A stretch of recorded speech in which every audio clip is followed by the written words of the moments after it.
رجعنا ليكم مرة تانية في دكتور هيلث، أكبر برنامج طبي في مصر والشرق الأوسط. ناس كتير جدا بعد التكميم أو أي عملية جراحية بتفرح إنها خست، بس بترجع تتصدم من شكل الترهلات اللي بتظهر بعد كده. عشان هيك شد الجلد بقى خطوة مهمة عشان الجسم يرجع مشدود ومتناسب مثل ما كانوا متخيلين. عشان كده معنا دكتور هيثم شبانة، استشاري جراحة التجميل وتنسيق القوام. أهلا وسهلا فيك يا اهلا دكتور. وسهلا. اهلا وسهلا يا فندم. شرفنا بدكتور هيلث. الله يخليك. بالبداية خليني أسألك دكتور، ليه بيصير في ترهل بعد عمليات التكميم وفقدان الوزن الشديد؟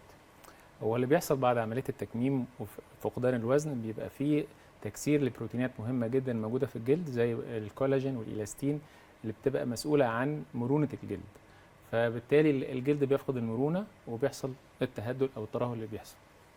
طيب الترهلات دي، هل لو المريض أو المريضة استنت سنتين ثلاثة بعد ما فقدت 30 و40 و50 كيلو، ممكن تروح لوحدها؟ لا طبعا. وهو ده يعني المرضى بيجوا يقولوا كده، انا بقالي مثلا 5 سنين 10 سنين عامل ولا تكميم. رياضة ولا أي حاجة؟ لا، هي الرياضه طبعا تحسن من التون بتاع العضلات، ولكن الجلد ما بيحصلوش اي تغير، بيفضل مترهل ولازم أيوة. يتقص. والحل ان هو لان بقى خلاص اكسترا سكين كان موجود ايام ما كان في وزن زايد، مع نزول الوزن بقى خلاص نازل، فلا بد من ازالته يعني جراحه. من هون بدي أسألك، هل الحل بيبقى أجهزة أو أوقات بتبقى الجراحة الحل الوحيد؟ كيف أنا أقدر أحدد أو يمكن ما أبذل مجهود وفلوس على أجهزة إذا أنا بدي جراحة؟ هو طبعا كل ما كان النزول كبير يعني اللي نازل مثلا 20 كيلو غير اللي نازل 50 او 60 كيلو، صح. فكميه النزول بتاثر على جوده الجلد، تخلي الجلد ضعيف جدا ومترهل، فبالتالي بنقدر نحدد. وبرضه بنرجع للمريض عشان نعرف يعني ممكن في ناس رافضه تماما الشد الجراحي، فبالتالي مش عايزين الجروح خالص، فبنقول لهم ان الحل الشفط فقط بالاجهزه اللي هي بتتيح تحسين مرونه الجلد مش هيبقى الحل الاوبتيمال، ولكن ده ارضاء لهم يعني. يعني هو يبقى فاهم المريض ان النتيجه مش هتكون مش 100% طبعا.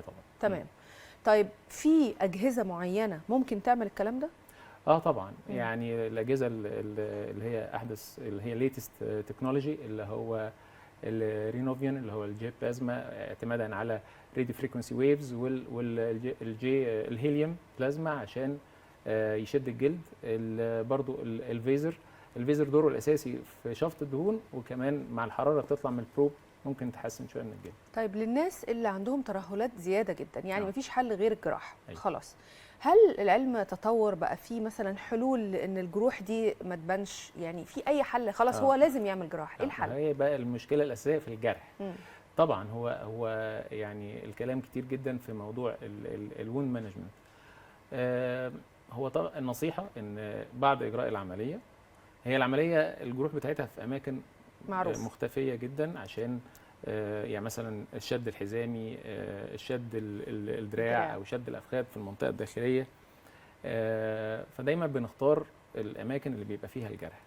وبعد كده العنايه بالجرح، الفتره اللي هي فتره النقاهه، الاستشفاء بعد العمليه، بننصح المريض انه ياكل هاي بروتين دايت، ان هو يلتزم جدا، ما يشيلش حاجه تقيله، ما يبقى دايما قاعد في جو ما فيهوش حراره، ما يبقاش الجو يعني ما فيش عرق، يلبس المشد الطبي ده في مهم جدا.